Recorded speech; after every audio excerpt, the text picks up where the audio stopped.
Why do Catholics have statues? Is it idolatry?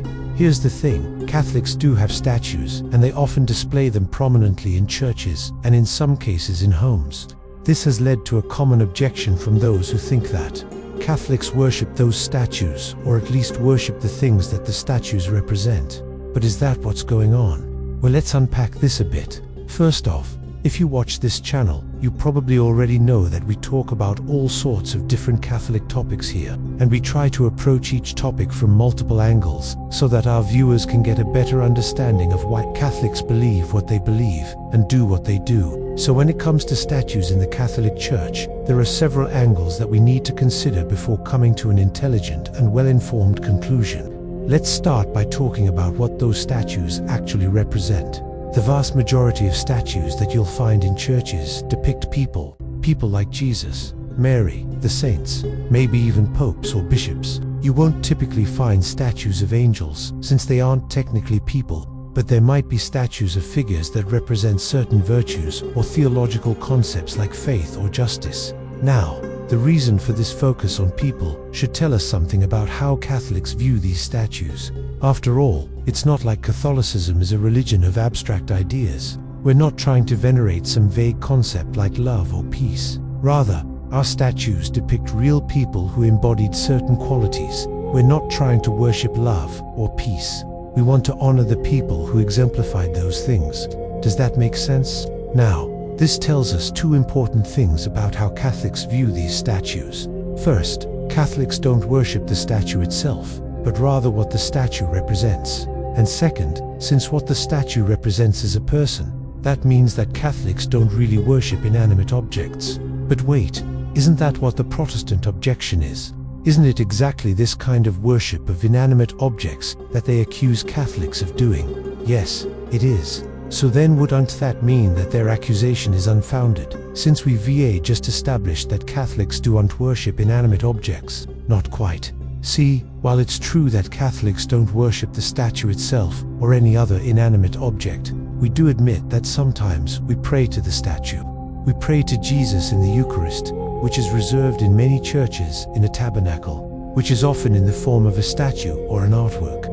We pray to Mary by touching her statue for an intention or asking for an intercession. We pray to saints as well by touching their statue or placing a prayer request on their tomb or mantle. So yes, it's true that Catholics pray to statues, but that doesn't mean that they worship those statues. That's like saying someone worships their car because they pray for a safe journey before getting into it.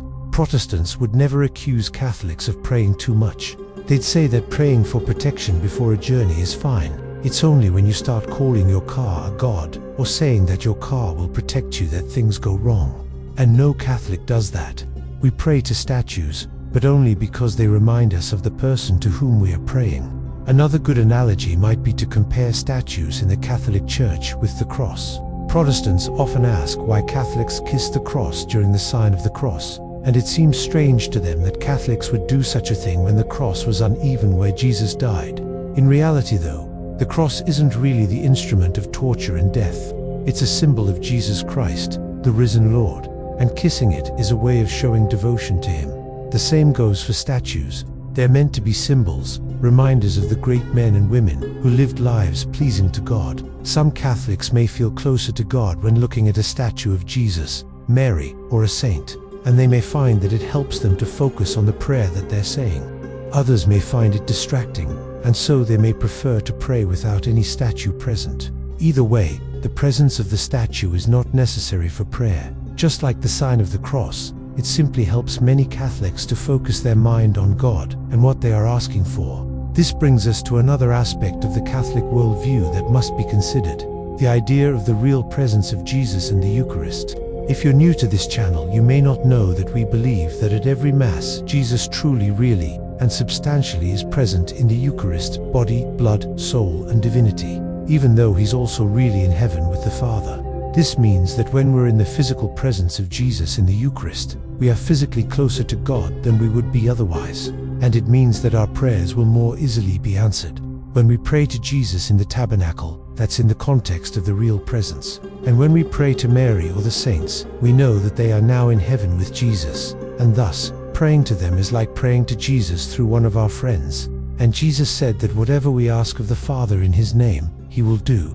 So you see, the presence of statues doesn't detract from the importance of prayer.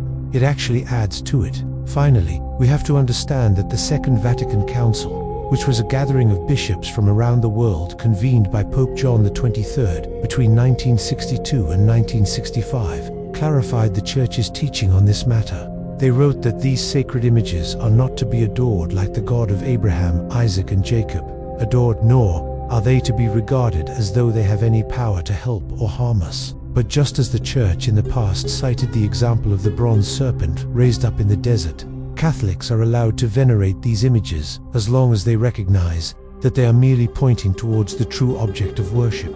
What this means is that as long as Catholics don't worship the statues themselves, but instead look to them as signs or symbols of what they represent, there is no problem with having them in churches or even in our own homes. So that's my explanation of why Catholics have statues and whether or not it constitutes idolatry. I hope that it's clear that when Catholics pray to statues, we're not worshipping those statues, but rather what they remind us of. I'd be curious to hear your thoughts on this topic, so please leave a comment below, and if you enjoyed this video, please give it a like and subscribe.